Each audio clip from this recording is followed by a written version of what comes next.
Bagi Anda para honorer yang menunggu jadwal pendaftaran CPNS 2023 dan PPPK 2023, penting sekali untuk mengetahui formasi seleksi CASN tahun ini. Kuota CPNS maupun PPPK tahun ini disiapkan 1.030.751, di mana formasi terbanyak untuk instansi daerah. Khusus instansi daerah atau Pemda hanya diberi kesempatan mengadakan seleksi PPPK. Adapun instansi pusat boleh membuka seleksi CPNS dan PPPK. Deputi SDM Aparatur Kemenpan RB Alex Denny pernah mengungkapkan, untuk instansi pusat kuota terdiri dari CPNS dosen, 15.858, CPNS tenaga teknis lainnya, 18.595. Selanjutnya PPPK dosen, 6.742, PPPK guru, 12.000, PPPK nakes, 12.719, PPPK tenaga teknis lainnya, 15.209. Kuota PPPK 2023 untuk instansi daerah sebanyak 943.373 diperuntukkan jabatan guru, nakes, dan tenaga teknis lainnya.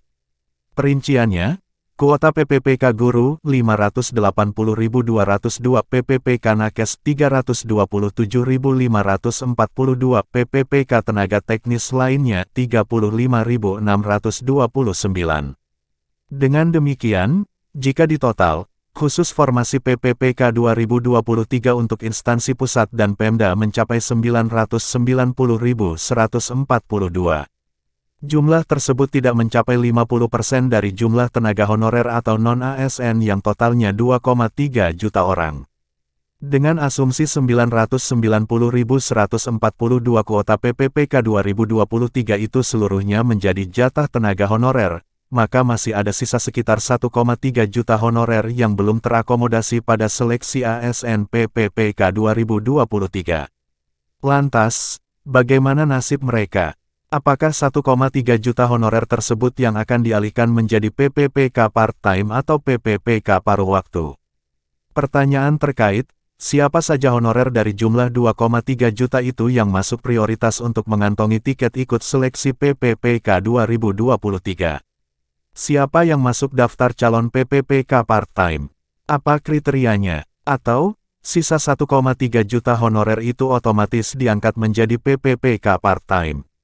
Pertanyaan-pertanyaan tersebut kemungkinan besar menjadi bahan pembahasan pada rakor persiapan pengadaan CASN 2023 yang digelar di Jakarta, tanggal 3 Agustus tahun 2023. Diketahui, Menpan RB Aswar Anas lewat suratnya nomor B-1568-M.SM, pukul 1/2023 tertanggal tanggal 26 Juli mengundang seluruh kepala daerah sebagai pejabat pembina kepegawaian PPK untuk menghadiri Rakornas persiapan pengadaan CASN 2023, dengan 3 agenda penting, yaitu 1. Persiapan pengadaan CASN tahun 2023. 2. Penyerahan surat keputusan Menpan RB tentang penetapan kebutuhan pegawai ASN di lingkungan instansi pemerintah tahun anggaran 2023. 3. Uji publik rancangan Undang-Undang Aparatur Sipil Negara RUU ASN. Lantaran materi pembahasan sangat penting, Menteri Anas meminta para kepala daerah untuk hadir bersama Sekretaris Daerah dan Jabatan Pimpinan Tinggi (JPT) Pratama yang membidangi kepegawaian. Gubernur, Bupati, dan Wali Kota harus hadir, tidak boleh diwakilkan. Para kepala daerah, sudah tentu juga akan bertanya terkait nasib honorer tenaga teknis yang gagal passing grade seleksi PPPK 2022. Pasalnya, Menteri Aswar Anas sebelumnya menjanjikan kebijakan afirmasi kelulusan PPPK teknis 2022. Namun, kebijakan reformulasi PPPK 2022 hingga saat ini belum juga terbit. Mayoritas formasi PPPK teknis 2022 masih kosong lantaran hanya 13% saja peserta seleksi yang lulus passing grade. Bahkan, ada kemungkinan juga para kepala daerah bertanya kepada Aswar Anas terkait dengan SM Menpan RB nomor B-1527-M.SM, pukul 1/2023 tertanggal tanggal 25 Juli tahun 2023. Lewat SM Menpan RB tersebut, para kepala daerah sebagai PPK diminta menghitung dan tetap mengalokasikan anggaran untuk pembiayaan tenaga non-ASN yang sudah terdaftar dalam pendataan tenaga non-ASN dalam basis data BKN.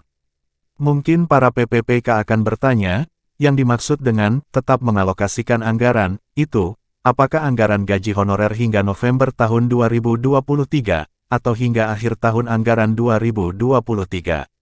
Atau, alokasi anggaran 2024.